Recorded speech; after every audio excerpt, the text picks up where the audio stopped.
Hola a todos, bienvenidos a un nuevo vídeo de Disco Duro ROE. En este vídeo vamos a ver un curso completo de pseudocódigo con PSeInt. El pseudocódigo es un lenguaje de notación para algoritmos que nos permite, mediante un lenguaje natural más acercado al lenguaje humano que al de máquina, expresar los pasos para resolver un problema. Algo muy común, por ejemplo, podemos ver aquí en el ejemplo que os dejo, que puede ser el pseudocódigo para resolver la suma de dos números. ¿Qué tendríamos que hacer? Tendríamos que pedir el valor de una de las variables, pedir el valor de la segunda variable, guardar el valor en una tercera variable y mostrar el resultado de esa última variable. Esto podría ser perfectamente un pseudocódigo, porque estamos representando un problema en unos pasos. Luego también tenemos más elementos que veremos, que son estructuras condicionales, estructuras repetitivas, funciones y etc. El programa que vamos a utilizar se llama PSeInt y es lo que nos va a permitir ejecutar todos estos pequeños pseudocódigos para comprobar que lo que queremos hacer es correcto.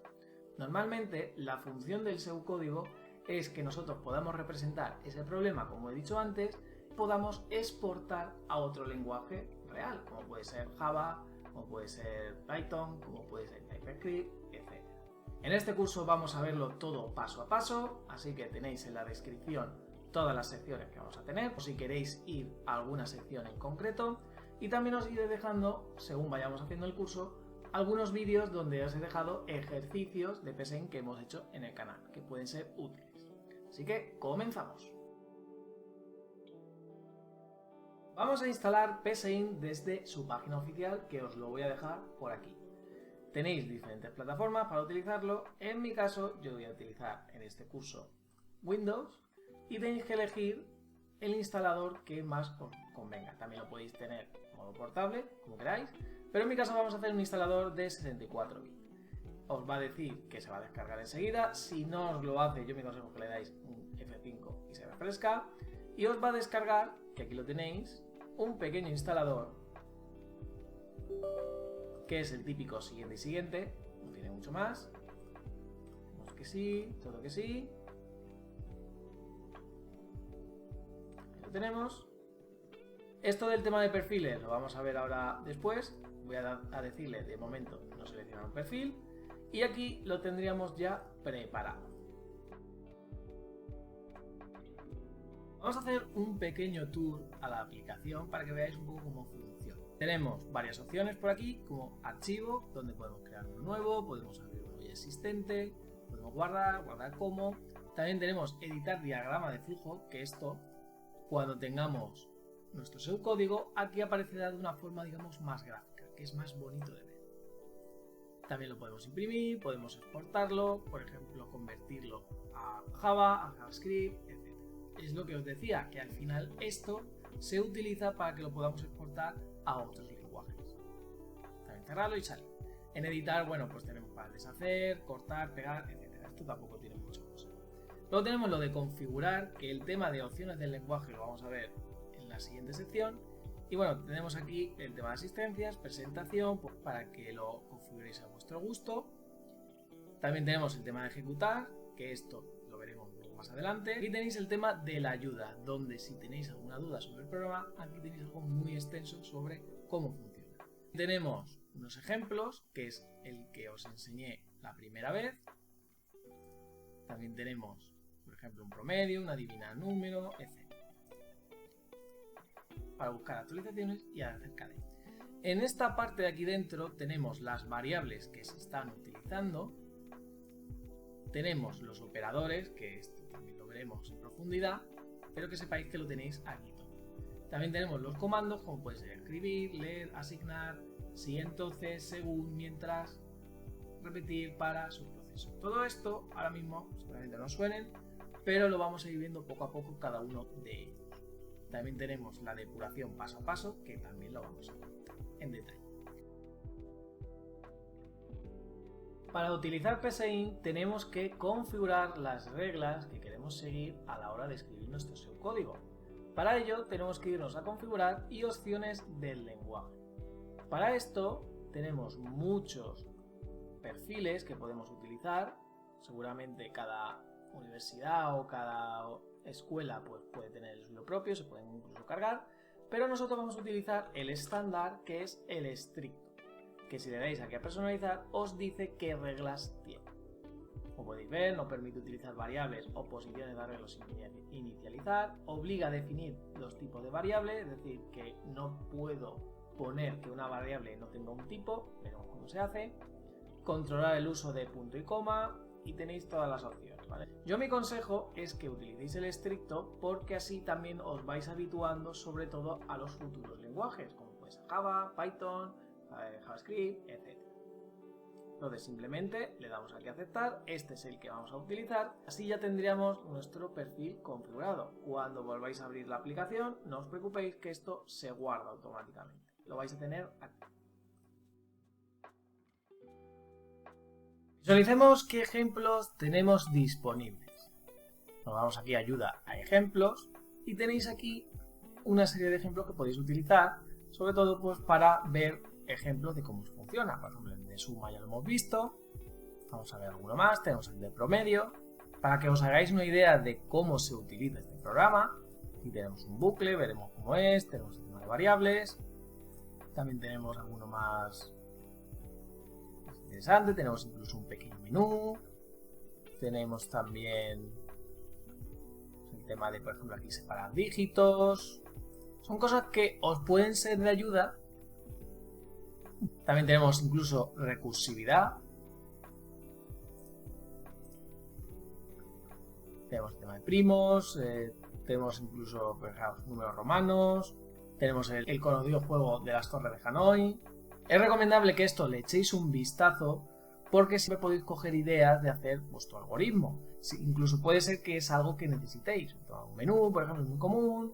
El tema, pues a lo mejor de sacar un primo, el tema de cadenas, cómo se maneja, etc. Os lo recomiendo que le echéis uno. Para ejecutar un pseudocódigo lo podemos hacer desde el icono del play o desde ejecutar y ejecutar. Vamos a poner algún ejemplito, por ejemplo este del promedio, y vamos a darle a ejecutar. Vamos a poner por ejemplo 5, 1, 2, 3, 4 y 5. Y al final lo que está haciendo es pues hacer una media de estos valores y lo divide entre el número de valores, que en este caso sería 15 entre 5, que sería 3. Esto luego lo podéis reiniciar y volver a empezar. No tiene mucho más. Ahora también podéis hacer lo de ejecutar paso a paso, que es lo mismo, pero si os vais fijando, aquí esto va como lento, va diciendo dónde vamos. Esto lo podéis modificar la velocidad, pues si queréis ir más rápido o menos, lo podéis ir variando, no pasa nada. Fijaos que va como más lento, más lento.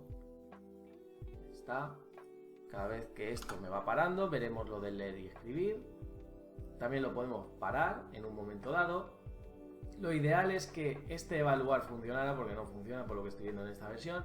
Seguramente lo irán arreglando, os lo recomiendo. Si le dais y funciona, os tiene que salir como una ventanita y como que podéis escribir un valor, en este caso una variable, para que sepáis qué valor tiene. Supongo que lo arreglarán en el futuro. Pero bueno, de momento, si lo necesitáis saber, por ejemplo, qué valor tiene, podéis poner este de AQ, por poner un ejemplo, después un escribir AQ, para saber pues qué valor tiene, que sea lo suyo. Y bueno, también, como he dicho, podemos ir nosotros paso a paso. Por ejemplo, aquí voy a poner un 3. Y bueno, podemos dejar que continúe, ¿vale? Y haría un poco lo mismo. Lo cierro. Y también me interesa esto de ejecución explicada, que es esto. Si le dais aquí, lo único que hace es lo mismo, pero con esto. ¿Cuál es la diferencia? La diferencia está en que todo, cuando digo todo es todo, cada uno de los pasos aquí abajo nos lo va a explicar. ¿Vale? Por ejemplo, bueno, comienza con el proceso promedio. También es verdad que explica demasiado, en mi opinión. Pero bueno, si le vais dando a continuar, aquí ya no va solo, tenéis que ir vosotros dándole. Va diciendo todo lo que hace. Se define el tipo, el de ACUM, el dato, etcétera, ¿no? Aquí hay muchas cosas que hacer. Vale, aquí podemos ir un poco más rápido. Se almacena en tal, se evalúa la expresión a asignar, el resultado es 0. Fijaos que va explicando todo lo que hace. Entonces esto es muy bueno para entender, por ejemplo, si os pasan un pseudocódigo, saber qué hace exactamente. o si estáis empezando, es muy bueno coger uno de los ejemplos e ir viendo pues qué hace, ¿no? Para irlo entendiendo. Y bueno, básicamente luego sería lo mismo y al final pues acabaría diciendo lo del promedio es X. Mi recomendación es que cuando tengáis un pseudocódigo que no entendáis, hacerlo de explicación detalle paso a paso, y en el caso de que tengáis algún error y que no sabéis por qué lo está haciendo mal, hacerlo del tema de la depuración, para saber si, por ejemplo, si tenéis una estructura condicional, si se está yendo por un lado u otro, o si en un bucle no está entrando, etc. Las variables nos permiten almacenar datos que podemos utilizar para otras cosas, ya sea para mostrar, ya sea para calcular, etc. Vamos a ver cómo crear una variable y cómo darle un valor. Para crear una variable, que técnicamente aquí se llama definir, ponemos definir el nombre de la variable y tenemos que decirle de qué tipo hay. Hay 4 tipos principales. Tenemos carácter, que también se le puede llamar cadena, que sirve para almacenar, pues por ejemplo, una cadena de texto, como puede ser hola, por ejemplo, hola mundo, etc. También puede ser un carácter simple, por ejemplo, A, B, C, etc. Luego tenemos entero, que también puede ser como número, que nos sirve para almacenar pues un número entero, es decir, un número sin decimales. Luego tenemos lógico, que este solo puede tener 2 valores, que es verdadero o falso. Y luego tenemos real, que es como el entero, pero con decimales. Entonces, vamos a ir haciendo uno de cada para que veáis cómo se hace. Tenéis que poner, como hemos puesto el tema del perfil estricto, tenemos que poner un punto y coma al final, así que importante. Si yo defino A como carácter, por ejemplo, le puedo asignar un valor, que esto es con menor, guión, y me va a crear, como veis, una flechita. Para crear una cadena, por ejemplo, le podemos poner así. Punto y coma al final. Con esto ya tendríamos nuestra variable definida. Si queremos hacer otra variable más, también podemos poner algo así. Es decir, no hace falta hacerlo uno con cada, no es necesario. Podéis poner todas las que carácter en una línea, todas las entero en otra, etc. Como he dicho, si ponéis cadena también os lo pilla igual, porque si no aquí me estaría dando error.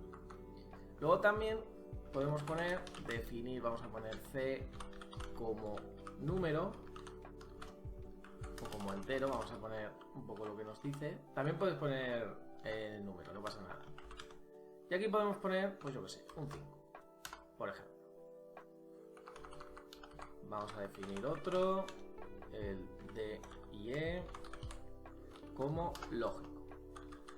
¿Vale? Como lógico podemos poner, tenemos uno que es verdadero, que fijaos que se marca, y el otro que es falso. Por último, como real. Y aquí pues podemos poner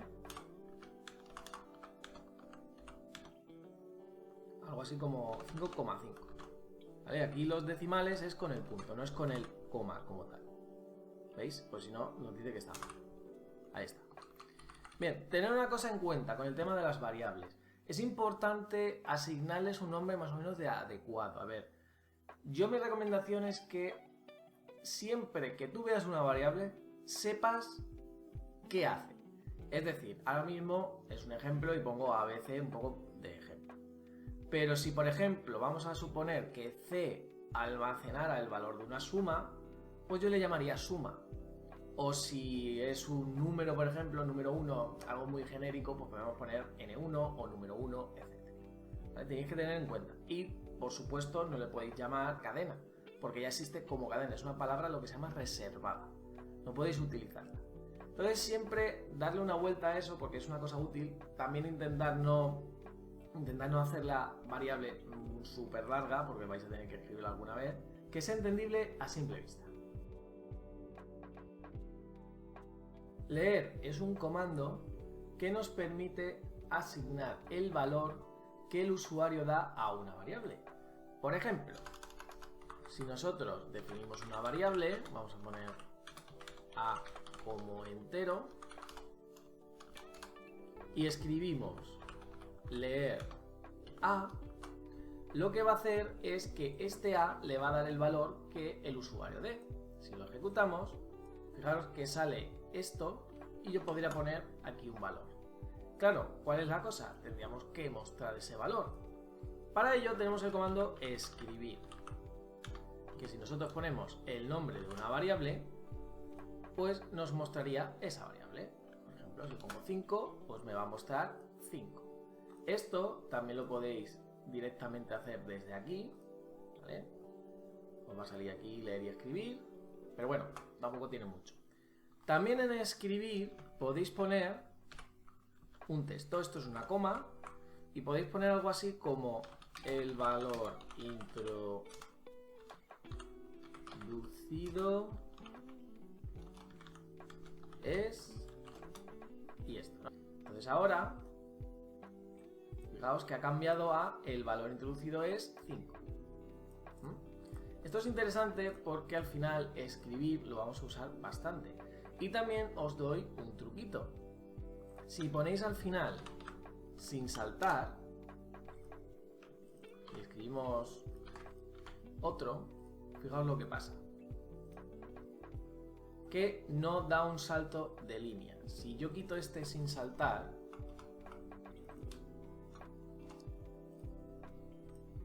cada uno ocupa una línea entera. Pero estaréis preguntando, ¿y para qué me sirve realmente? Bueno, luego pues puede ser útil pues, cuando queramos ir haciendo un bucle y queramos ir escribiendo varias veces, pero no queremos que se pase de línea. Esto en ciertas ocasiones puede ser útil, así que tenerlo en cuenta. Los comentarios en nuestro pseudocódigo nos permite dar información adicional que nosotros queramos dar. Bien, para ello, lo único que tenemos que hacer es poner barra barra y fijaros como que cambia el color. Por ejemplo, yo voy a poner aquí definiendo variables. Y yo podría poner aquí pues definir A como entero, definir B como carácter y cosas así, ¿no?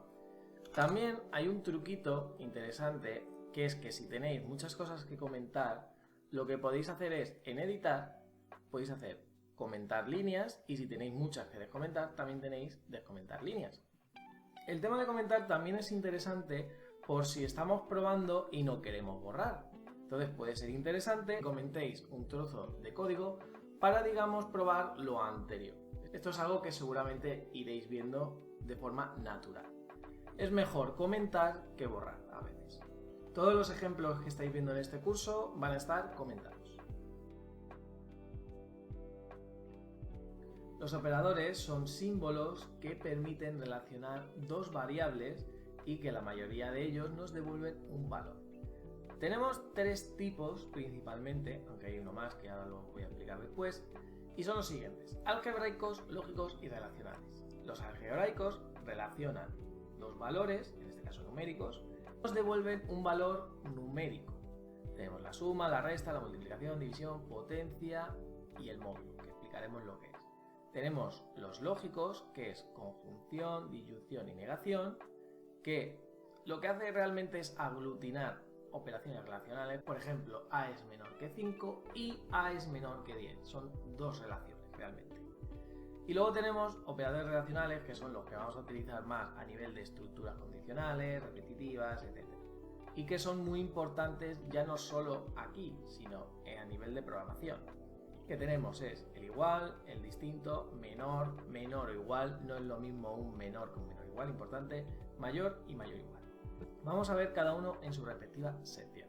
Pero antes de acabar me gustaría indicaros una cosa más. Hemos estado utilizando un operador que hasta ahora no sabíamos que era un operador. Si yo hago, por ejemplo, definir A como entero, esto, que en otros lenguajes podría ser así, también según el perfil se puede indicar que sean igual, esto es un operador. Aunque no nos devuelva un valor como tal, está relacionando la variable A con el valor 5. Lo que hace realmente es asignar un valor. Se llama un operador de asignación, ¿vale? Normalmente todos los lenguajes de programación lo tienen. Entonces el código pues también debería tenerlo. Bien, simplemente es un pequeño detalle que os quería comentar. En cada una de las secciones posteriores veremos cada uno de los tipos de operadores. Los operadores algebraicos nos relacionan dos valores numéricos y nos devuelven un nuevo valor. Por ejemplo, tenemos la suma, la resta, multiplicación, división, potencia y módulo. Módulo, para que no lo sepáis, es el resto de una división. Por ejemplo, si yo hago 11 dividido entre 5, el resultado sería 2, porque 2 por 5 es 10 y hasta llegar a 11 sería 1. Si recordáis las clásicas divisiones que hacéis de pequeños, pues el resto es lo que sobraba. Esa es la idea. Entonces vamos a definir un par de variables. Vamos a poner un a y b como entero y le vamos a dar un valor. Por ejemplo, 5 y 10. Luego vosotros podéis jugar pues, con los valores. Y vamos a definir otras variables también para ponerlo un poquito separado. Podéis hacerlo todo junto, ¿vale? No hay ningún problema.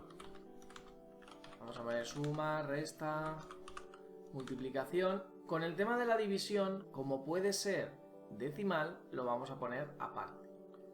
Voy a poner potencia y el resto como entero. Y definimos la división como real. Ahí está. Y lo único que vamos a hacer es pues asignar a cada una de estas variables pues a más que b. Claro, ¿qué estoy haciendo? Estoy relacionando el valor de a con el valor de b. Y eso está haciendo que me cree un nuevo valor, en este caso sería 15, y me lo guarda en suma. Si hiciéramos a más b sin más, pues no pasaría nada porque realmente no se guarda en ningún sitio, es decir, esto es lo más común que vais a ver. Vamos a hacer lo mismo con el resto. A menos b,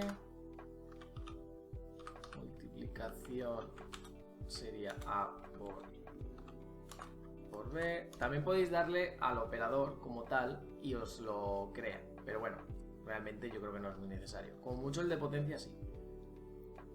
División a división b. En división vamos a ver una cosa ahora también importante, pero vamos a verlo ahora al final. Vamos a poner potencia, que sería a, y aquí como es una flechita vamos a ponerlo así. ¿Qué pasa? Si yo le doy un espacio ahora me sale esto un poco raro. Entonces, consejo que yo os doy: cuando pongáis la potencia, poneros en otra posición con el cursor y volvéis a donde estabais. Y ahora si le dais espacio ya no hace eso raro. Esto también puede ser un bug en PSeInt, pero bueno, entiendo que a lo mejor lo solucionarán y si no lo solucionan pues tenéis que hacer eso, para que no dé esos problemas. O por lo menos para que no se vea raro. Y luego tenemos el resto, que sería mod b. ¿Vale? Módulo y resto es lo mismo. Entonces vamos a escribir cada uno de los resultados. La suma es y lo que sea. En este caso es suma. Voy a hacer lo mismo con el resto, ¿no? Resta, la multiplicación, la división,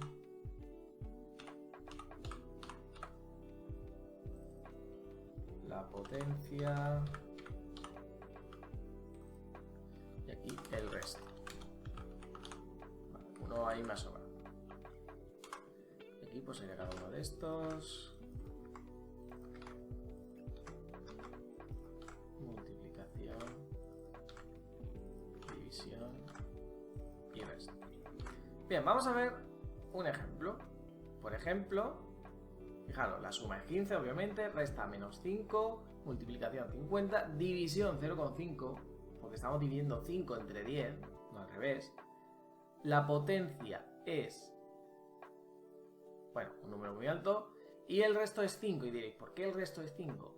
Si yo divido 5 dividido entre 10, al ser a menor que b, realmente sería 0 por 10, que sería 0, y el resto sería 5.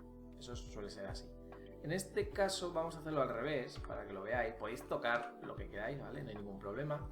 Aquí vais a ver que el resto es 0. Si yo divido 10 entre 5, sería 2, el resultado, pero 2 por 5 son 10 y hasta llegar a 10 son 0, entonces es 0.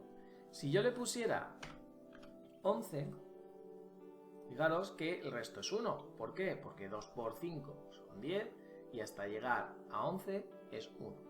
Lo mismo, si por ejemplo si le pusiera 12, el resto es 2, lo que sobra. Eso es lo que hace el resto. Voy a dejarlo con 10 otra vez.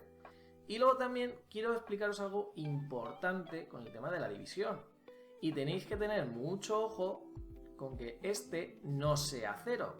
Si yo le dijera que es un 0, os va a saltar un error. Y es que no podéis dividir entre 0 porque es infinito. Esto no lo podemos controlar ahora mismo. Esto lo haremos con el tema de las estructuras condicionales, de decirle, pues si b es igual a 0, pues no se puede hacer o algo así. ¿Vale? Pero lo veremos. Pero eso tenéis que tenerlo muy en cuenta, no podéis dividir entre 0. Y si en algún momento puede pasar que esta variable sea 0, que le deis un valor, que hagáis lo que sea, hay que controlarlo. Nada más. Así que en el siguiente continuamos con los relacionales. Los operadores relacionales nos permiten relacionar dos valores y nos devuelven un valor lógico. Recordad que los valores lógicos serían verdadero o falso. Bien, vamos a poner un par de variables igual que antes, a, b, como entero. Vamos a ver que es 5 y que b es 10. Entonces, la cosa está, tenemos igual, distinto, menor, menor o igual, mayor o mayor o igual. Eso de menor o igual o mayor o igual quiere decir que no es lo mismo, por ejemplo, decir que 5 es menor que 5, porque no lo es, que decir que 5 es menor o igual que 5, que sí sería verdadero. Entonces, vamos a ver los diferentes resultados. Vamos a hacer igual que antes, me voy a crear pues, diferentes variables.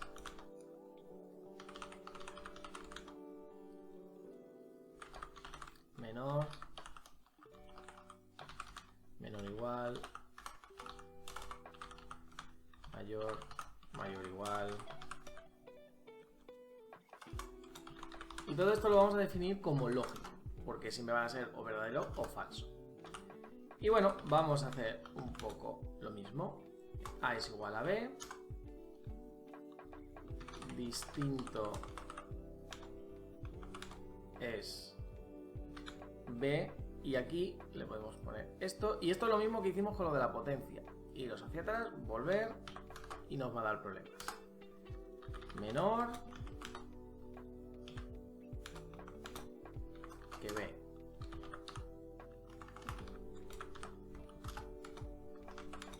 Que es a menor o igual que b.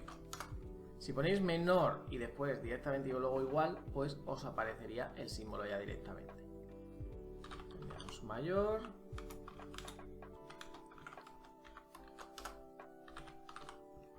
Mayor o igual, que es así.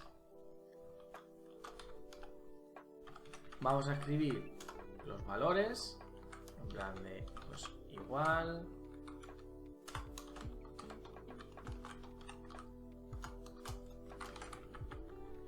Y vamos a ir escribiendo cada uno de ellos. Pues distinto. Tenemos menor. Menor igual. Tenemos mayor. Y mayor igual.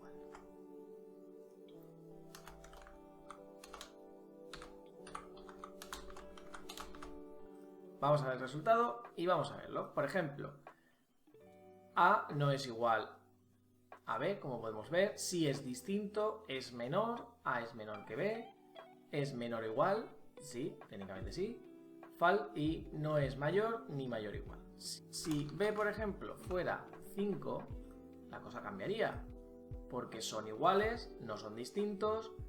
No es menor, ni tampoco es mayor, pero sí es menor o igual. O mayor o igual, por el tema del igual. Estos operadores sobre todo los vamos a ver en estructuras condicionales, que las veremos más adelante, con el tema de estructuras repetitivas, que también las vamos a ver más adelante, es muy importante que tengáis en cuenta qué es lo que hace, es decir, cómo podemos, digamos, relacionarlo. Yo ahora mismo lo estoy usando con enteros, pero esto también se podría hacer, por ejemplo, con cadenas. Es decir, el tema de igual o distinto sí, pero el tema de menor o mayor tampoco tiene mucho sentido hacerlo con una cadena. Pero por ejemplo sí podemos decir que una cadena es igual a otra o que es distinta a otra, pero no tiene sentido decir que una cadena es menor que otra, a no ser que hagamos algún tipo de función, que eso ya lo veremos. Pero tened en cuenta que podemos relacionar ya no solo enteros, sino otro tipo de variables. Los operadores lógicos combinan dos o más condiciones que normalmente suelen estar representadas por operaciones relacionales. Siempre devuelven un valor lógico y tenemos tres: la conjunción, la disyunción y la negación. Para que la conjunción sea verdadero, todas las condiciones tienen que ser verdaderas. Por ejemplo, si A vale 7 y le decimos que A sea mayor que 5 y sea menor que 10, se está cumpliendo, entonces es verdadero. Si fuera 3, se cumpliría una de las dos, que es menor que 10, pero no es mayor que 5. Tienen que ser todas verdaderas. Con la disyunción pasa un poco lo contrario. Con que uno sea verdadero de ellos es suficiente. Si yo, por ejemplo, le digo que A es igual a 5 o es igual a 6, si vale 6, me vale, porque le estoy diciendo que valga un valor u otro. Y luego la negación es siempre lo contrario. Si yo, por ejemplo, le digo que A es mayor que 5 y le digo que no, me va a devolver lo contrario. Valiendo, vamos a decir, A, vamos a decirle que vale 7. Si vale 7, 7 es mayor que 5, sí, pero con la negación pasaría lo contrario. En este caso vamos a poner una variable, no nos hace falta dos. Voy a poner 5. Y ahora vamos a definir tres variables donde vamos a almacenar los resultados. Por ejemplo, no resultado. Como he dicho, siempre devuelven un valor lógico. Tenemos que decirle que sea de ese tipo. Y resultado, le podemos decir que sea A mayor que 5 y que A sea menor que 10. Para hacerlo más fácil de ver, no es necesario, pero es bastante recomendable, es que lo pongáis entre paréntesis, porque así se ve un poquito mejor. En este caso le estoy diciendo que si A es mayor que 5 y que A es menor que 10, se cumple la condición. En este caso no se cumpliría. Vamos a poner que A es igual a 5 o A es igual a 6. Que sea mayúscula o no, el O, I no pasa nada. Lo que pasa es que para que se vea más, lo pongo en mayúscula. Y vamos a poner el no resultado. Sería el no y lo voy a intercambiar con algo, ¿no? En este caso le voy a decir que A es mayor que 5 y lo voy a hacer lo contrario. Vamos a escribirlo. Por ejemplo, aquí sería I.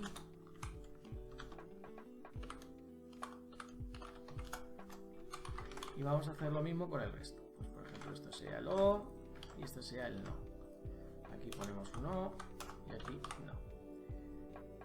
Si esto lo ejecutamos, vamos a analizarlo. Fijaros, dice en el I que A es mayor que 5, ¿se cumple? No, porque 5 no es mayor que 5, entonces este es falso. ¿Y 5 es menor que 10? Sí. Como es falso y verdadero, he dicho que tienen que ser todas verdaderos, por lo que no nos vale. Esta sería falso, perfecto. Luego también tenemos que A es 5 o 6.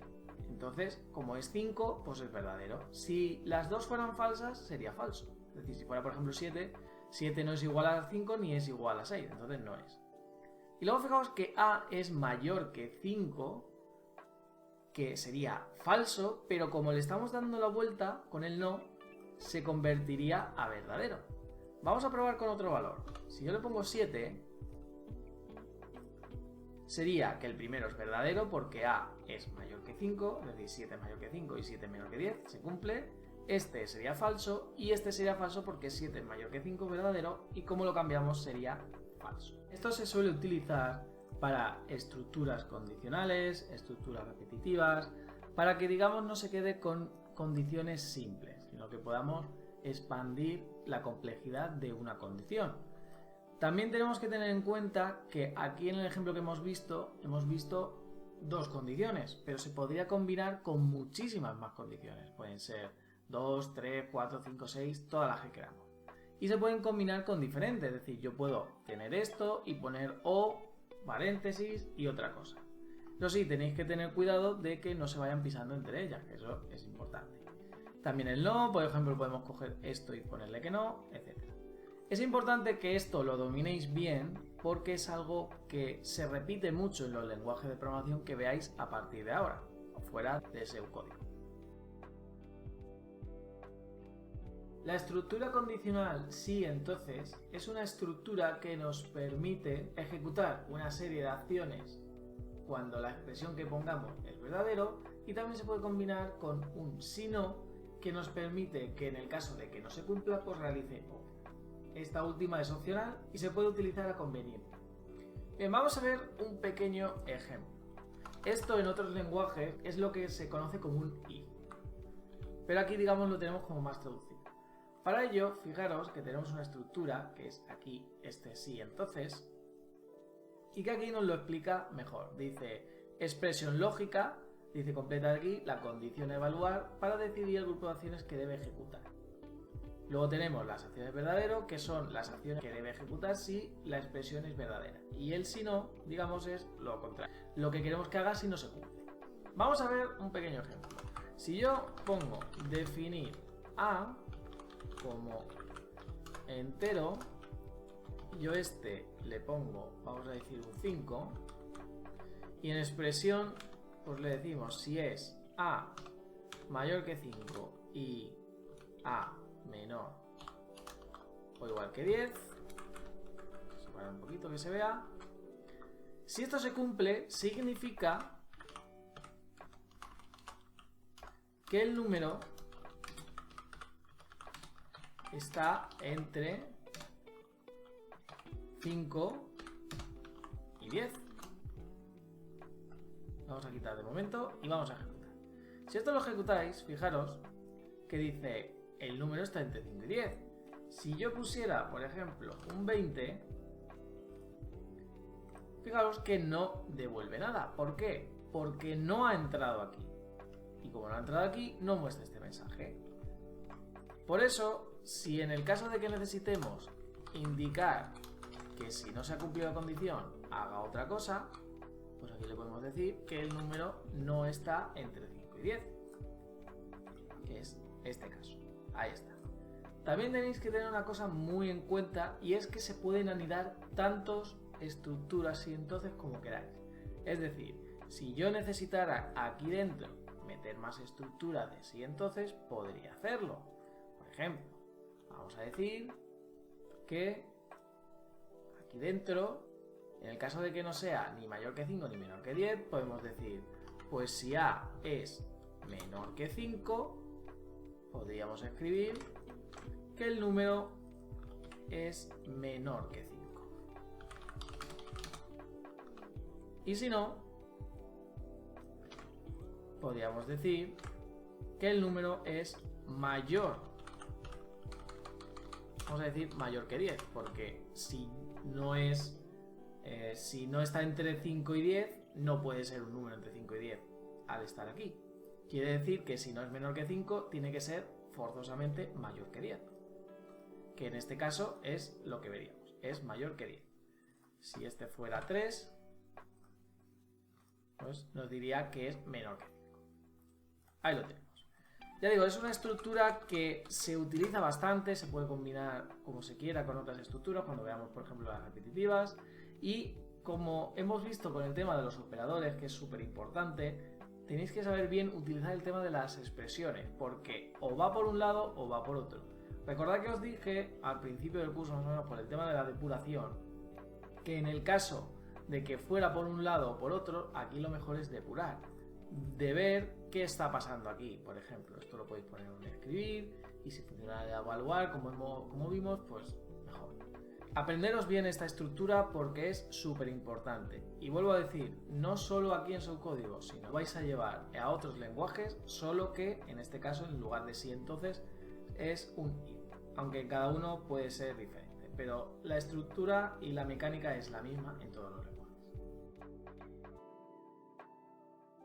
La estructura según es una estructura condicional que nos permite, dado un valor y una serie de opciones, hacer una serie de acciones. Esto es algo parecido a lo que hemos hecho con el si entonces, lo que pasa que en lugar de tener una condición, simplemente ponemos el valor y ponemos las opciones que podría tener ese valor. Es parecido y es muy útil en ciertas ocasiones. La estructura según viene muy bien cuando tenemos un valor que es constante y tenemos una serie de opciones. Por ejemplo, si lo hiciéramos con el si entonces, la típica condición de si a es igual a 1, hazme esto. Si no, si el valor es igual a 2, hazme esto. Si no, el valor es igual a 3, hazme eso. Ese tipo, ¿no? Para que no se quede tan anidado, digamos que con según lo podemos mejorar a nivel visual. Pero al final, un si entonces y un según hacen la misma funcionalidad. Bien, vamos a ver un pequeño ejemplo. Tenemos aquí la estructura según, que ya nos crea la forma, y vamos a leer un poquito lo que nos dice aquí. Dice variable numérica, que es lo del valor, que os decía, aquí pone variable, pero puede ser un valor, podéis poner 1 si queréis. Dice, completa aquí la variable cuyo contenido se debe evaluar para decidir qué acciones ejecutar. Lo hemos dicho. Opciones y secuencia de acciones. Reemplace opción n por un posible valores para la variable numérica y complete la secuencia de acciones. Es decir, yo puedo poner aquí una variable y aquí 1. Quiere decir que cuando esa variable sea igual a 1, que es lo mismo que cuando hacemos un si entonces, ejecutará las acciones que tengamos aquí. Y se puede agregar la opción y secuencia tantas veces como sea necesario para cubrir los casos que corresponden. Es decir, aquí pone 3, pero pueden ser 200 si queréis. Puede asociar más de una opción a un mismo grupo de acciones colocando en opción n la lista de valores separados por coma, que eso también es interesante. Y luego tenemos lo de secuencia de acciones DOM, que es esto de otro modo. Dice, completa aquí el conjunto de instrucciones a ejecutar si el valor de variable numérica no coincide con ninguna de las opciones. Es decir, si no coincide con ninguna de estas, entraría aquí. Digamos que es como un sino, digamos global, ¿no? Algo así. Dice, si no desea incluir un conjunto de acciones para estos casos, elimine esta línea y la anterior. Es decir, que si no queremos eso, pues con quitar esto es suficiente, es decir, es opcional. Vamos a hacer un pequeñito ejemplo. Vamos a poner una variable numérica. Y vamos a hacer un ejemplito así sencillito. Por ejemplo, vamos a poner los días de la semana del 1 al 7. Y que cuando sea, pues por ejemplo 1 sea lunes, cuando 2 sea martes, y así hasta el domingo. Entonces, lo único que tenemos que hacer es ponerle aquí variable numérica el a, aquí las opciones, que por ejemplo aquí pues sería escribir lunes,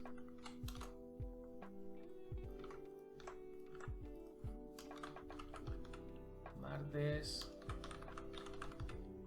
miércoles. Y lo mismo pues con el resto, ¿no? Es decir, sería 4, 5, 6, 7. Aquí podemos poner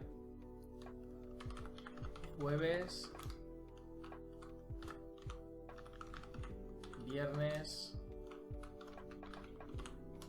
sábado y domingo. Y en otro caso, pues podemos decir que no es un día de la semana.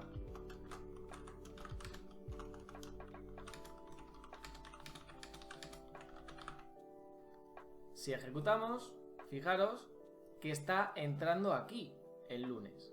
Es como si estuviera diciendo a es igual a lunes. Y la pregunta del millón, ¿yo podría hacer esto con un si entonces? Se puede, lo que pasa que va a ser muy anidado, porque pensar, va a ser, si a es igual a 1, escribir lunes. Si no, si entonces, a es igual a 2, es martes. Si no, y va a estar como muy anidado. ¿Se puede hacer? Se puede hacer, pero esto es más cómodo para ese tipo de situaciones. Y luego también lo que decía, que es también bastante interesante, es que se pueden agrupar las opciones. Es como decirle, en este caso, si A es igual a 6 o igual a 7, como ya vimos en su día. Entonces, por ejemplo, aquí podemos decir que es fin de semana. Entonces, si nosotros ponemos aquí un 6, Fijaos que pone fin de semana y si yo pongo un 10 que no existe, me dirá que no es un día de la semana. ¿Vale? Y aquí podéis probar, podéis poner un 3, este sería miércoles y el que queráis. Esa es un poco la idea de esta estructura. Ya digo, no es que sea ni mejor ni peor que el si entonces. Hay que saber utilizarla según la situación. Cuando tengáis rangos, rollo como hemos visto en el ejemplo anterior, con A es mayor que 5 o es menor que 10, ahí no os queda otra que utilizar si entonces. Cuando son valores muy constantes, como puede ser este caso, siempre es 1, 2, 3, tal, pues aquí sería muy interesante usar una estructura segura. Así que solo es cuestión de práctica ir viendo cuándo utilizar uno y cuándo utilizar otro. Las estructuras repetitivas nos permiten repetir una secuencia de acciones un número determinado de veces. Supongamos que queremos mostrar los números del 1 al 10. Si con lo que sabemos ahora lo que tendríamos que hacer es repetir 10 veces escribir, ¿no? Escribir 1, escribir 2, escribir 3, así hasta 10. ¿Qué pasa si es escribir hasta 100 o hasta 1000 o hasta el que sea? Pues sería algo muy tedioso. Pues esto es lo que hacen las estructuras repetitivas. Esto es algo que también están básicamente en todos los lenguajes. En este caso vamos a ver mientras y también tenemos el para, que lo vamos a ver en la siguiente serie. El mientras, que lo tenemos aquí, el mientras nos dice aquí expresión lógica, dice completa aquí la condición que se debe evaluar para realizar una iteración.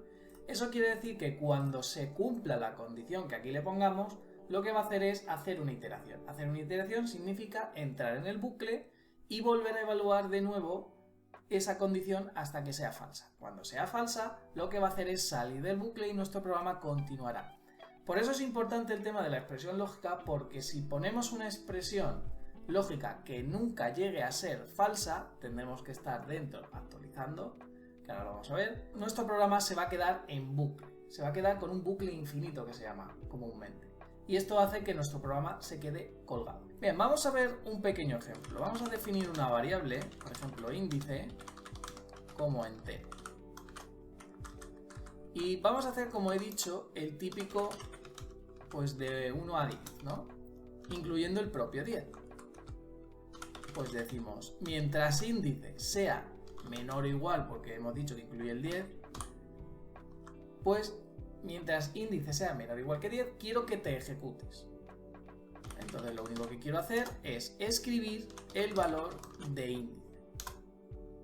Y claro, lo que he dicho, tengo que actualizar ese índice, porque si yo hago escribir índice y no hago más, el problema que va a estar es que siempre va a ser 1. 1 es menor que 10, sí. 1 es menor que 10, sí. 1 es menor que 10, sí. Y así infinitamente.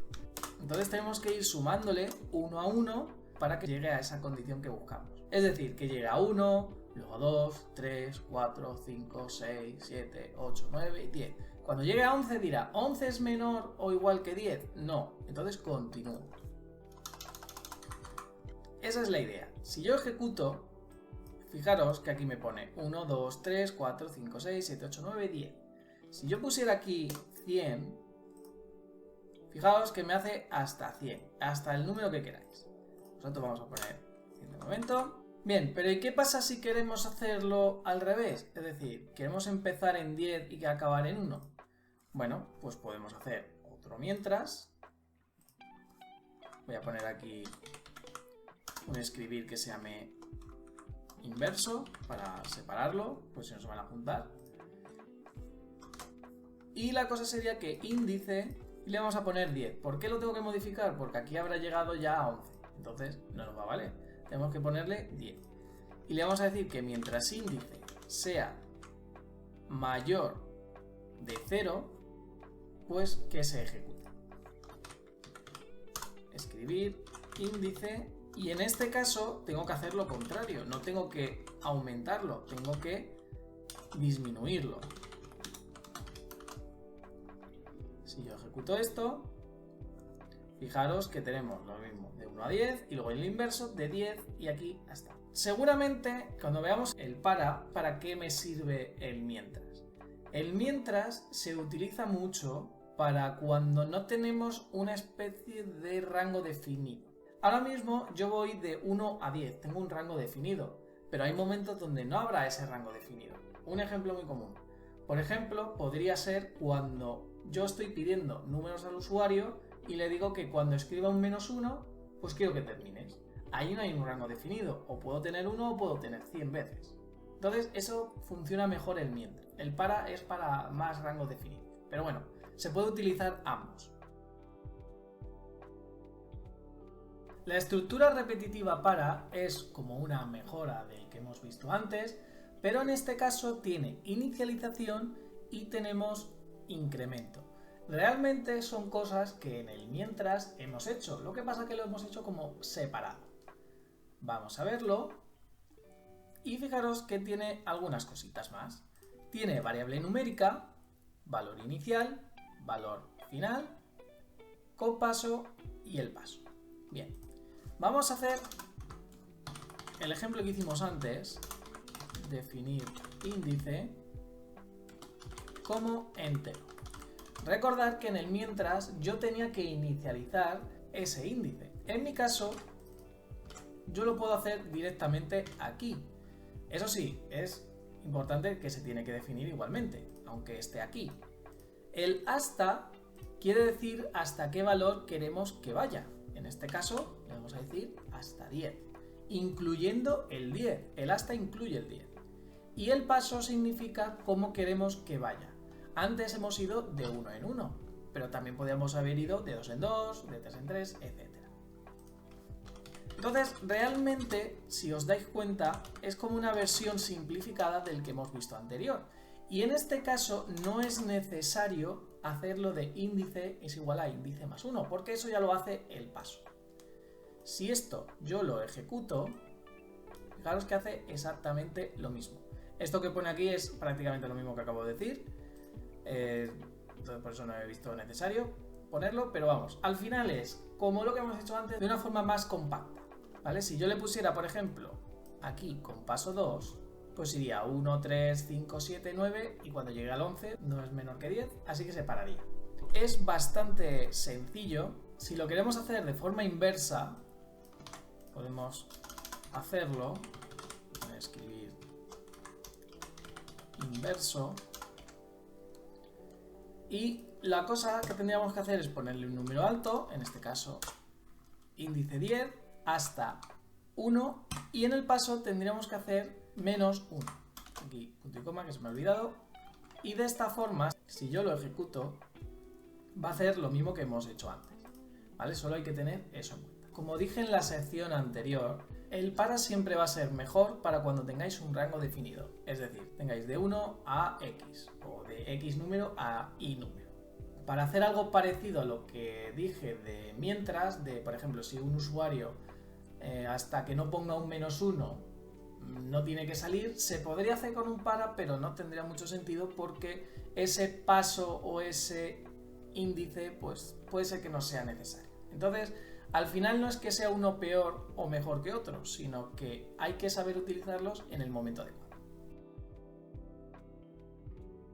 La estructura repetir nos permite hacer la misma funcionalidad que tiene un bucle, como en este caso el mientras, pero la diferencia es que la condición la comprueba al final, no al principio como hemos visto hasta ahora. Realmente es otra estructura repetitiva más, por lo que podríamos hacer exactamente lo mismo, pero a mí personalmente me gusta mucho, sobre todo para el tema de validaciones. ¿Por qué? Porque siempre se tiene que ejecutar al menos una vez. Un mientras se puede ejecutar 0 o n veces, pero un repetir siempre se tiene que ejecutar mínimo una vez y ya pueden ser n veces. Veamos un pequeño ejemplo.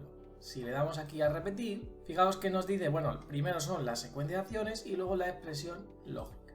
Vamos a definir una variable, por ejemplo a,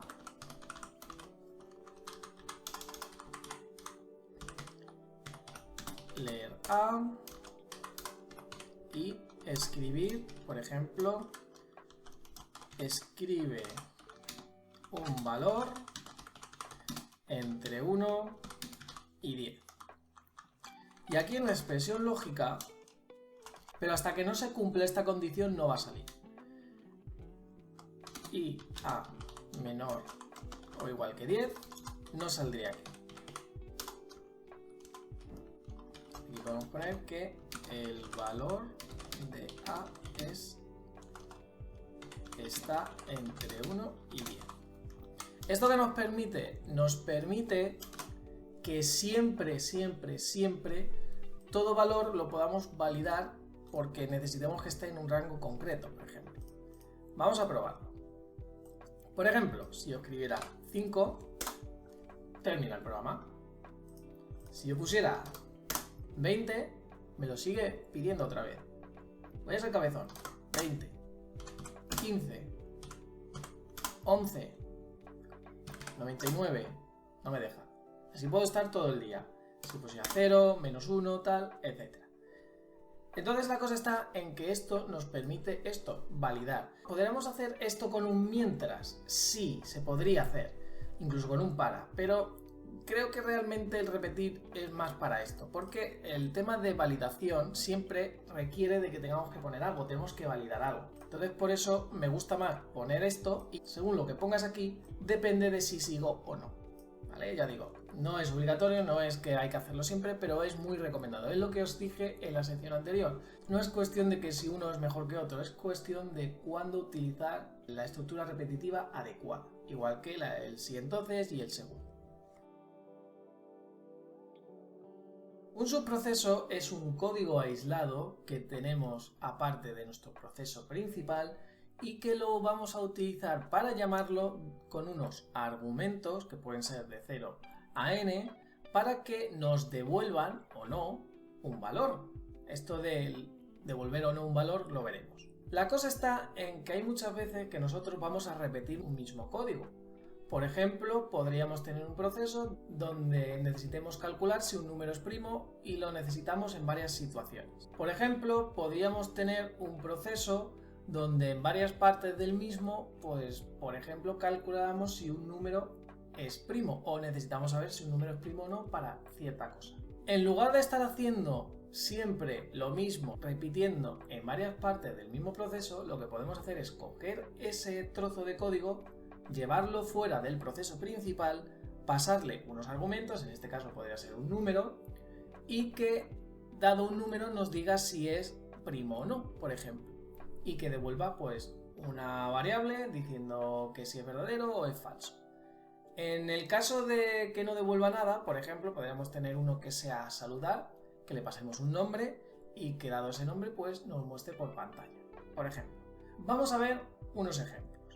Si yo le doy a subproceso aquí, fijaros que tiene variable de retorno, que es lo que os decía. Puede ser que la necesite o no. Si no lo necesitamos, esto, incluyendo la flecha, lo podemos quitar. La cosa está en que aquí los subprocesos tienen una forma, no voy a decir rara, pero es un poco diferente a los lenguajes convencionales. Normalmente en los lenguajes convencionales se suele poner pues alguna palabra reservada, como puede ser un return, para que devuelva el valor de lo que nosotros queremos devolver. En este caso nosotros ponemos aquí una variable que definimos aquí dentro, eso es importante, y cuando termine el subproceso lo que va a hacer es devolver el valor de la misma, tenga el valor que tenga. El nombre sería el valor de subproceso, que es el que vamos a llamar aquí dentro, y luego tenemos los argumentos, como decía, que pueden ser de 0 a n. Si no necesitamos ninguno, tenemos que eliminar esto, incluyendo los paréntesis. Por ejemplo, vamos a poner un subproceso que sea doble. Y la variable de retorno yo le voy a llamar resultado. No se pueden llamar igual, ¿eh? Y aquí le vamos a poner un n que sea un número, tal cual, que nosotros le vamos a dar. Aquí le vamos a poner definir resultado como entero. Aquí sería resultado n por 2. Y aquí en nuestro proceso principal podemos poner un leer,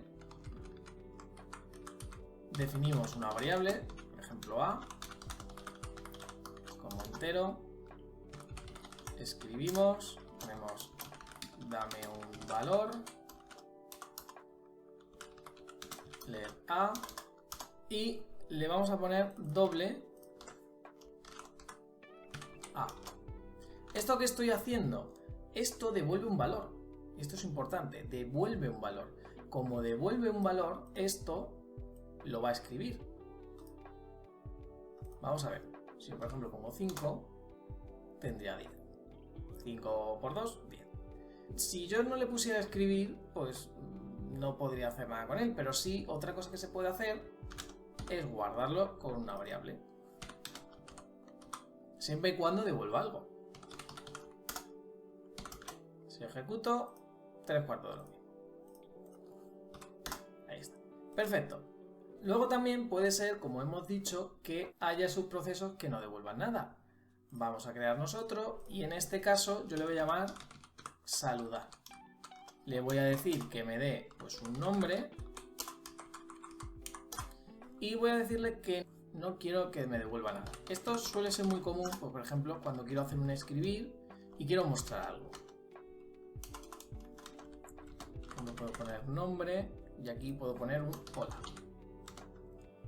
Así podemos llamarlo aquí de primeras y yo le puedo poner aquí un nombre personalizado. Fernando y punto y coma. Ahí está. Hola Fernando, dame un valor y lo mismo. Ahí está. Si quisiéramos que no tuviera parámetros, podríamos poner directamente esto. Tendríamos que quitar este. Eso sí, para llamarlo sí hay que ponerlo así. Y ahí lo tendremos. Hola, dame un valor, etc. Lo voy a dejar como estaba antes, que me gustaba más. Ahí está. Así que es importante, tenéis que saber si es necesario devolver algo, los argumentos que sean necesarios. Cuando veáis que algo se repite mucho, lo ideal es sacarlo en un subproceso.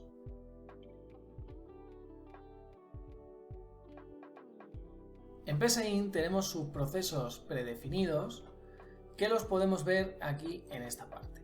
Recordad que ya vimos la parte de los operadores y tenemos subprocesos predefinidos que en este caso son de matemáticas, tenemos de cadenas, tenemos otras funciones. Y vamos a hacer una sección para cada uno de ellos.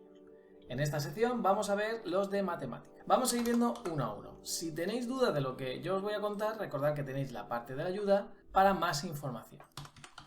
Entonces, vamos a poner un escribir, absoluto y por ejemplo -5. Para darle un poquito, pues de que se vea mejor, vamos a ponerle un texto, por ejemplo, absoluto.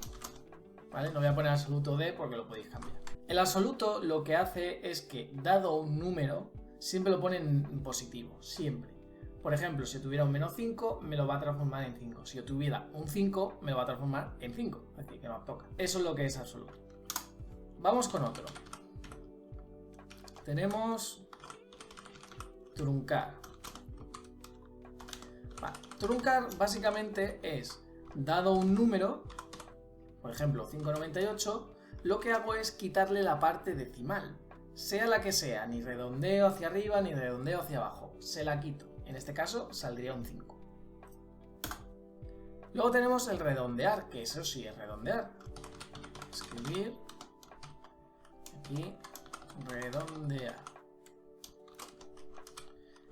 Lo que hace es que yo, por ejemplo, si tuviera 5,6, pues realmente a mí me lo va a poner un 6. Si yo tuviera 5,4, pues me pondría un 5.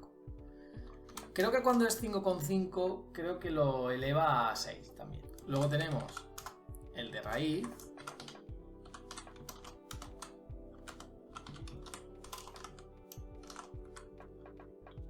Que por ejemplo, si ponemos 25, pues debería ser 5. Saca la raíz cuadrada. Eso es fácil. Y luego tenemos aquí muchas funciones matemáticas de seno, coseno, tangente, arcoseno, arcotangente, todas estas. Entonces, aquí tampoco me voy a parar mucho. Simplemente pues vamos a hacer alguna prueba. Pondré seno de 90. Voy a poner todo de 90, ¿vale? Que es lo fácil. Tenemos el coseno.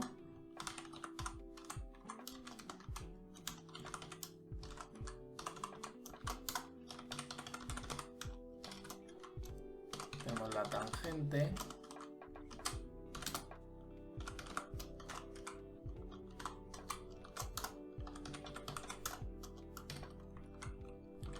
Arcoseno.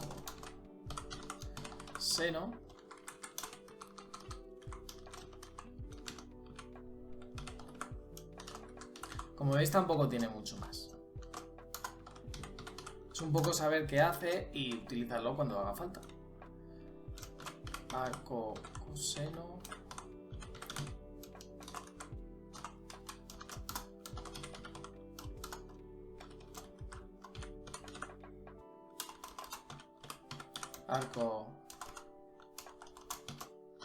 Arco tangente.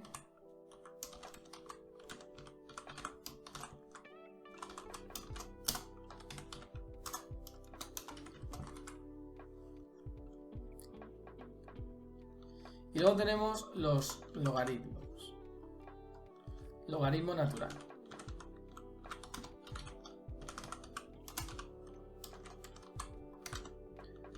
Vamos a poner, por ejemplo, 5. Y por último, para calcular la función exponencial. Vamos a poner, por ejemplo, el de 5. Vamos a ejecutar y fijaros que nos dice que para el arcoseno tenemos que poner entre -1 y 1. Vale, pues esto entiendo que pasará con todos. Voy a poner 1 de ejemplo. Y aquí lo tendríamos. Tengo el absoluto, tengo el truncar, redondear, raíz, el seno, coseno, tangente, arcocoseno, todos. Creo que aquí hemos dicho antes que si yo pongo 5,5 debería salirme 6 también. Ahí lo tenemos. Recordad que estos subprocesos los podéis utilizar cuando los necesitéis. En PSeInt tenemos subprocesos definidos también para cadenas. Los tenemos aquí abajo. Vamos a ver cada uno de ellos y vamos a ir explicando. No son muchos, pero son interesantes. El primero que tenemos es longitud, que dado una cadena nos devuelve cuántos caracteres tiene, en este caso 4. También tenemos subcadena, que dada una cadena podemos partirla y obtener otra. En este caso yo le puedo decir que empiece en 1 hasta el 3. Empiezan en 0 las cadenas, entonces sería desde aquí 2 y 3. Creo que en PSeInt sí acepta el último número. En otros lenguajes suele ser habitual no coger el último. También tenemos concatenar, donde es hola, mundo, por ejemplo, coge 2 cadenas y las concatena. Nada más. Luego tenemos este que es convertir a número, que coge un número dentro de una cadena y digamos que lo parsea, por así decirlo. Entonces yo podría hacer esto. Si fuera una cadena no me dejaría hacer eso. Lo mismo podemos hacer con convertir a texto. Esto lo que hace es que cojo y esto lo convierto a texto. Por ejemplo, lo voy a poner así como si fuera un espacio. Tampoco este se nota mucho porque cuando se muestra no sabemos si es una cadena o no, pero de esta forma podemos ver por lo menos eso.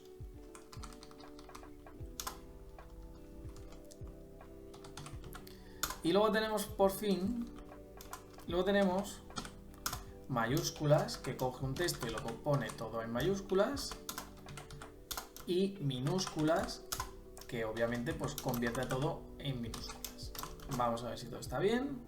Y aquí lo tenemos, fijaos, 4, hola, entonces si coge el último, hola mundo, 15, fijaos que ha convertido esto a número, 5, hola y hola.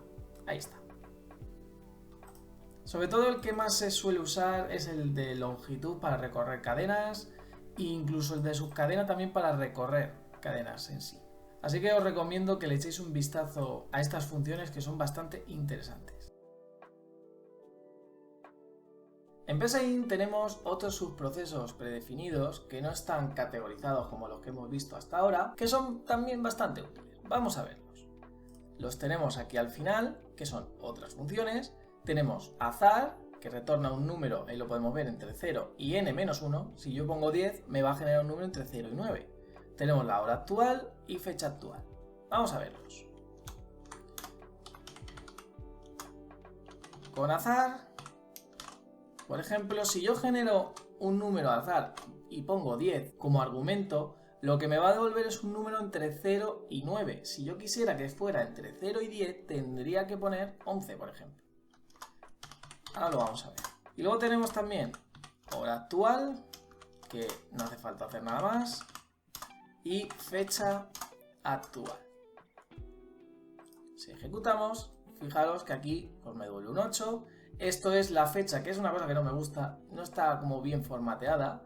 Fijaos que tenemos esto así y esto así, es decir, esto es horas, minutos, segundos, y esto es la fecha, que es año, mes y día. Lo bueno de esto es que entiendo que es por lo que lo han hecho, esto es para que, digamos, tú puedas coger y decir, vale, ¿me interesa el año? Pues cojo los 4 primeros, con los que vimos de subcadena, que vimos en la sección anterior. También podemos coger el mes o podemos coger solo el día. Lo mismo con la hora. Y si aquí le voy dando a reiniciar, fijaos que el número va cambiando. 7, 0, nunca va a ser un 10. Va a ser entre 0 y 9. Ahí lo tenéis. No sé si va a llegar algún 9. Ahí está. Estas, ya digo, son útiles. Yo creo que la que más os puede servir es para el tema del azar, que suele ser muy útil pues, para rellenar elementos o cuando queremos testear con números al azar, pues es bastante útil. En los subprocesos podemos pasar argumentos por referencia o por valor. Cuando no indicamos nada por defecto, también según el tipo que venga, se coge de un tipo u otro. Cuando se indica que se pasa por valor, significa que simplemente se hace una copia del valor de la variable que estamos pasando. Por lo que cuando salga de ese subproceso, el valor de la variable se quedará como estaba. En cambio, si es por referencia, cuando salga del subproceso afectará lo que haya pasado dentro de ese subproceso.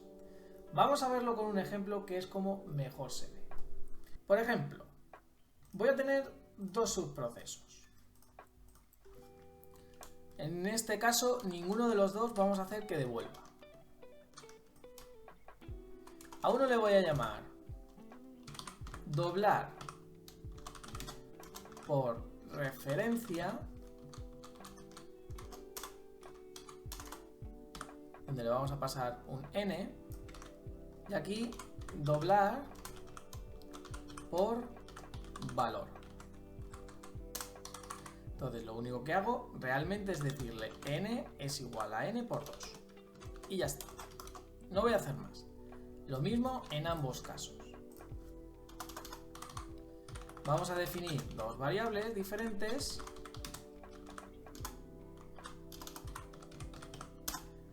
Vamos a poner a, dame un valor para a.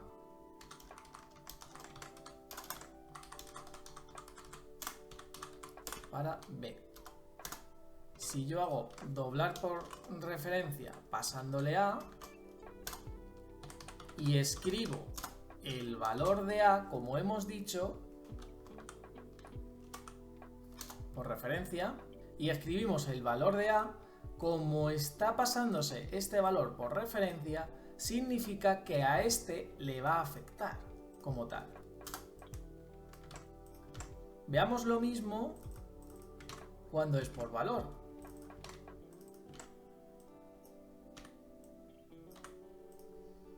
Vamos a verlo. Fijaros que si yo le doy, por ejemplo, 3 y 5, me aparece 6 y 5. ¿Por qué? Porque en el de referencia, como yo le estoy pasando la referencia de n, de la variable en sí, cuando lo toco, que en este caso lo estoy duplicando, cuando termina en su proceso, ese cambio se ha hecho. Se ha hecho y afecta a todo. Entonces, cuando yo escribo a, me devuelve un 6. Cuando lo hago por valor, realmente esto es una copia de b. No es el mismo, por así decirlo. Entonces es una copia y cuando termina, este b tiene el valor que tenía originalmente, que es 5. Por eso tenemos que hacer, en este caso, si lo quisiéramos hacer el doblar, tendríamos que poner resultado, una variable,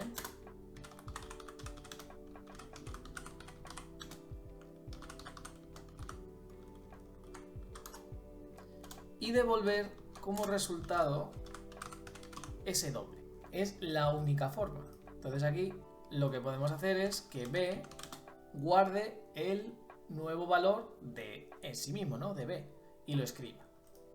Es la única forma que tenemos de igualar. Como podéis ver, ahora sí es 6 y 10. No es algo muy habitual, pero bueno, es bueno tenerlo en cuenta.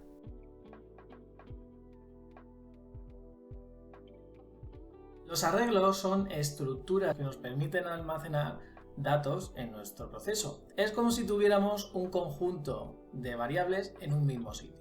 Os voy a poner un ejemplo que creo que se ve bastante bien. Supongamos que tenemos que guardar las notas de una clase de 30 alumnos. Con lo que sabemos hasta ahora, tendríamos que crear 30 variables con la nota de cada alumno.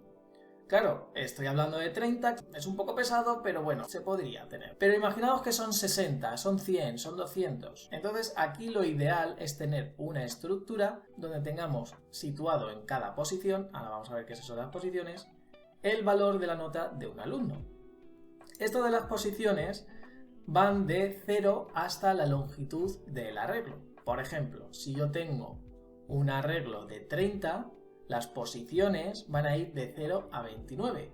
¿Y qué es eso de las posiciones? Las posiciones son el índice donde está un determinado valor. Para que os hagáis una idea, imaginaos, típico portero de una casa donde hay varios pisos, vosotros seleccionáis uno en concreto, para cuando llamáis a la casa de vuestro amigo. Pues eso es, digamos, un índice. Estás llamando para avisar a tu amigo. Pues eso es el índice. Tenemos que acceder a uno concreto para obtener ese valor. Vamos a ver un pequeño ejemplo de cómo hacer arreglos en PSeInt. Por cierto, también deciros que en otros lenguajes, si ya venís de otros, pues esto se conoce como arrays. Bien, vamos a primero tenemos que definir un arreglo como tal, como si fuera una variable. Igualmente, si va a ser un arreglo donde vamos a almacenar todo números, pues tiene que ser entero. Si va a ser de cadenas, pues tiene que ser como cadena.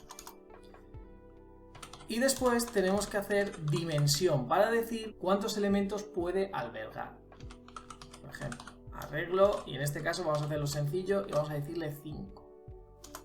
Significa que vamos a tener la posición 0, 1, 2, 3, 4. No existe la posición 5. Si intentáis acceder a una posición que no existe, os va a dar error. Para darle un valor a una posición en concreta, por ejemplo la 0, podemos hacer algo así. 1, 2, 3 y 4. 2, 3, 4 y 5. Algo sencillo. Con eso ya tendríamos valores. ¿Cómo podemos mostrar el valor de una posición de un arreglo? Muy sencillo. Podemos poner arreglo y yo aquí, pues por ejemplo, podría poner el del 1. Entonces, si esto yo lo ejecuto, fijaros que me da el 2, porque es 1 y 2. Está accediendo a este en concretamente. Si yo quiero acceder a todos, lo ideal aquí sería un para. Vamos a poner un pequeño índice.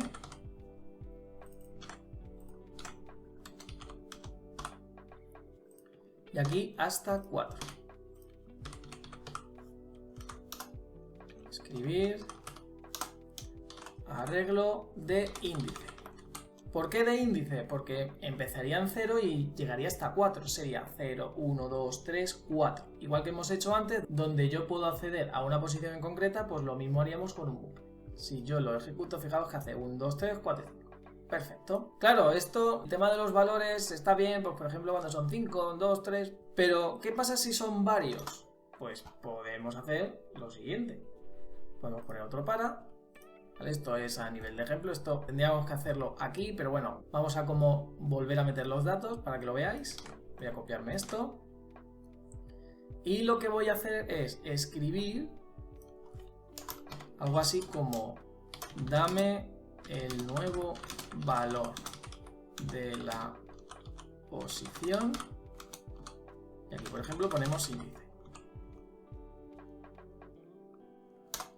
De aquí, pues simplemente un leer y podemos hacer exactamente lo mismo. Sigo diciendo que es lo mismo que si fuera una variable. Es decir, no penséis que es algo raro. Es como tener 5 variables en una estructura, nada más. Entonces esto, y se podría mostrar después, pero por darle un poquito de que veáis cómo va, pues copiamos este primero y tendría que hacer exactamente lo mismo. Lo único es que aquí pues nos pedirá, pues voy a hacer, por ejemplo, 6, 7, 8, 9 y 10. Y veis que nos mostraría de nuevo, pero en este caso con lo actualizado. Ha machacado lo que había aquí. Entonces es algo a tener en cuenta. Os puede costar de primeras, puede ser un poco raro, pero pensad en lo siguiente. Siempre que tenga muchas variables relacionadas, como he dicho, pensad en el ejemplo de las notas. Cuando tengo muchas variables relacionadas, pensad siempre en un arreglo.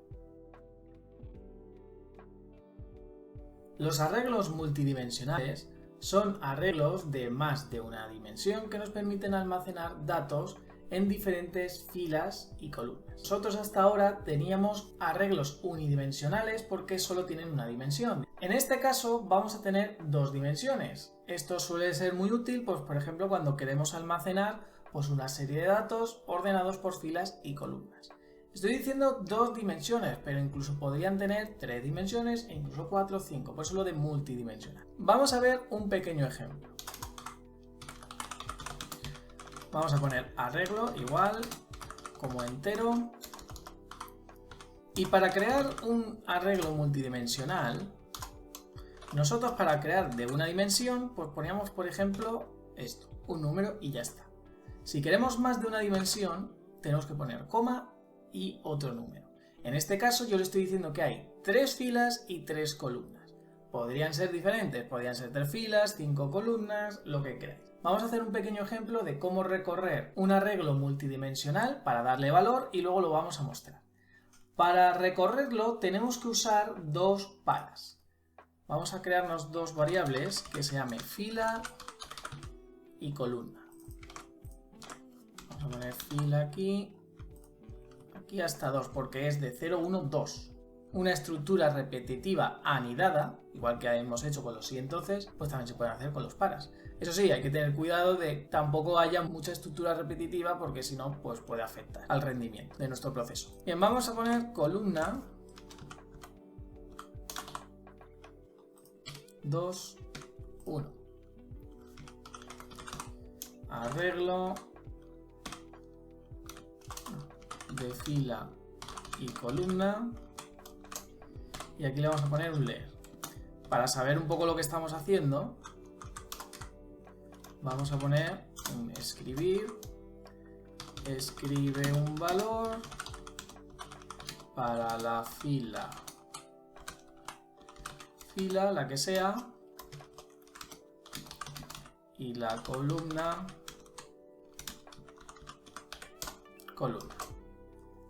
algo así. Perfecto.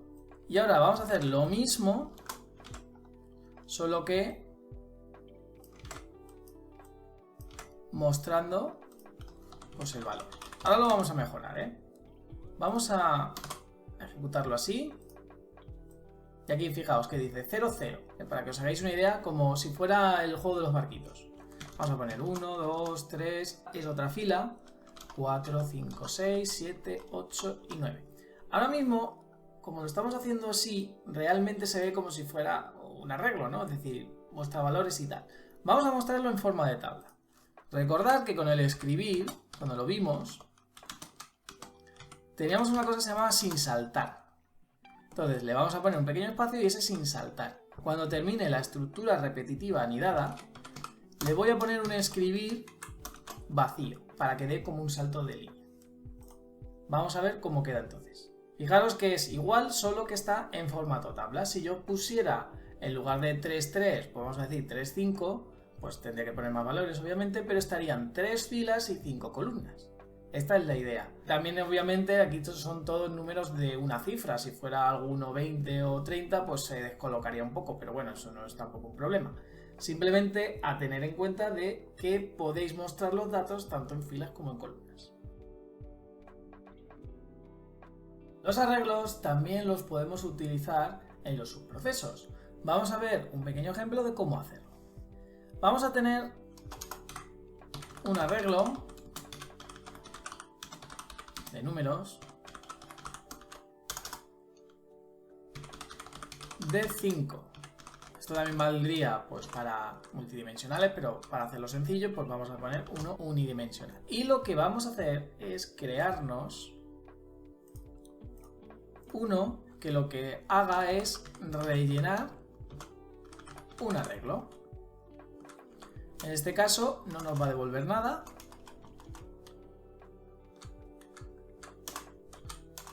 ¿Y qué tenemos que pasarle? El arreglo. Importante con el tema de los arreglos cuando lo pasamos como si fuera un argumento. Siempre van a ser por referencia. No es necesario indicarlo. Si yo le pongo por valor, me va a saltar error. Ya os lo aviso. Entonces, no hace falta que digáis nada. Digamos que PSeInt ya sabe lo que es. Y tenemos que poner la longitud. Cuidado, no pongáis longitud porque es una palabra reservada. Recordad que es un subproceso. Vamos a poner la longitud para saber hasta dónde tenemos que recorrer. Porque algo que no tienen estos arreglos en PSeInt, que sí tienen, por ejemplo, en otros lenguajes, es saber la longitud de un arreglo. Por ejemplo, con .len, como por ejemplo en Java. Pero aquí no lo tiene, así que tenemos que pasárselo nosotros. Vamos a definir aquí dentro índice como entero y hacemos pues como lo que hemos hecho en otros ejemplos. Índice 0 hasta, en este caso, longitud menos 1.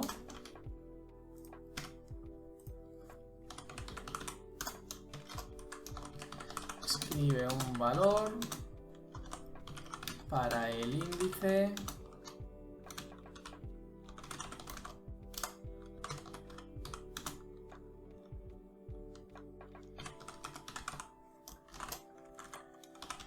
índice. Ahí está. Lo mismo vamos a hacer con otro subproceso que le vamos a llamar mostrar arreglo. Que lo único que va a hacer es, obviamente, pues mostrar el arreglo. Que aquí tenemos que pasarle 3/4 de lo mismo que aquí. Y no tendríamos ninguna variable de retorno. Si lo queremos llamar, pues igual que hemos hecho antes. Rellenar arreglo. Eso sí, aquí ahora mismo son dos ejemplos de subprocesos con arreglos que no tienen ninguna variable de retorno, pero podrían tener. Por ejemplo, podríamos tener un arreglo que devuelva la suma de todos sus valores. Pues eso tendría que devolver una variable, por ejemplo, esa me suma. Vamos a poner el arreglo y 5, porque es la longitud que tiene. Seguramente muchos estéis pensando o estéis preguntando por qué yo no puedo poner aquí, por ejemplo, longitud como una variable. No te deja, es por PSeInt, no te deja. Entonces, bueno, tendremos que pasárselo así. Hacemos esto y si nosotros pedimos los valores, pues fijaos que ya lo hace. Aquí tenemos 1, 2, 3, 4 y 5. Aquí dentro se lo está pasando y como es por referencia, significa que ya fuera del subproceso sabe que se ha cambiado, entonces no hay ningún problema. Cuando lo paso aquí de nuevo, ya tiene esos valores que hemos insertado en este. Y con esto pues podemos hacer muchas cosas, como he dicho, podemos hacer la suma, podemos hacer una media, podemos rellenar de, no sé, de números aleatorios, muchas cosas. Y hasta aquí el curso de PSeInt. Espero que os haya gustado. Recordad que tenéis muchos ejercicios en el canal, seguramente os lo he ido dejando en cada sección. En la descripción también tenéis todos los enlaces necesarios, tenéis todos los ficheros que hemos estado haciendo durante el curso en la descripción, en GitHub. Y nada más, dale like, suscríbete y nos vemos en el siguiente vídeo. Adiós.